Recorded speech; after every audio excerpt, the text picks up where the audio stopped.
Installing the ductwork for a room addition is easy. It can be done with basic tools, such as the ones you see here.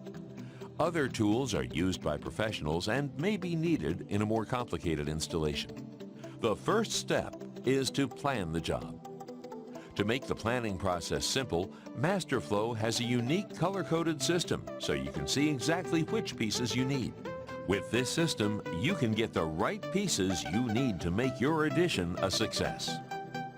Ductwork and its components come in a variety of sizes. In planning a room addition, it is important to determine how many cubic feet per minute, or CFMs, you will need to supply to a room to make it comfortable. It's similar to a water pipe. Air moves like water, and to flow, it requires pressure. A large water pipe can move more water than a small one. A larger duct can move more air per minute than a smaller one. There are many factors that play a role in the correct sizing of ducting, normally starting with the system itself. The design for a home or building should be completed by professionals, but on smaller room addition projects, some general rules can be helpful. A general rule of thumb is 1 CFM of air is required to heat or cool 1 to 1.25 square feet of floor area. First, determine how many square feet you must heat and cool. Multiply the length of the room by the width to get the square footage. For example, with a 10 by 12 foot room, multiply 10 times 12 to get 120 square feet. In this room, you will need to size the system for a 120 square foot area. The next step in sizing it is to determine how many CFMs of air you need to make the room comfortable. Using our rule that 1 to 1.25 square feet of floor area requires 1 CFM, you can determine the range by dividing 120 by 1.25. This tells us that you need 96 CFM for the low amount, and you can get the high end by dividing 120 by 1. This equals 120 CFM. To be comfortable, the room needs from 96 to 120 CFMs of air. Then refer to the pipe size chart in the Masterflow Planning Guide. It will tell you generally what size ductwork you need. The guide's chart shows you how much air a given diameter pipe can carry.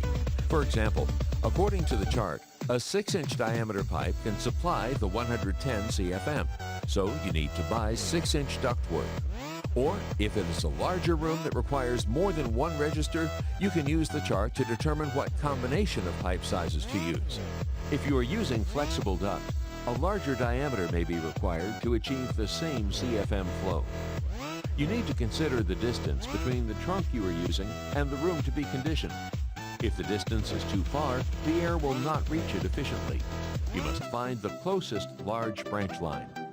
Drawing from a line can hinder normal system airflow. If hot or cold spots remain, you can install a damper to adjust air distribution.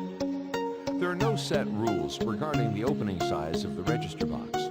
However, if you are installing the vent under a large window or a long wall, you may want to consider using a more narrow register box, like a 4-inch by 10-inch or 4-inch by 12-inch. The more narrow register will throw the air further, which increases the comfort level of the room. If you are installing it in a ceiling, you may want to use a wider register, like a 6-inch by 10-inch or 6-inch by 12-inch, to get better diffusion of air. Most systems are designed with some extra capacity. However, when you start adding more rooms, you will reduce the amount of air supplied to existing rooms, which could make them uncomfortable. It may also strain the system. If you are adding a small room, then it should be okay to branch off the existing system. But if you are adding another bedroom with a bath or a large sunroom, you should have the HVAC system checked to see if you have enough capacity. Remember, we want to keep the air pressure and velocity consistent.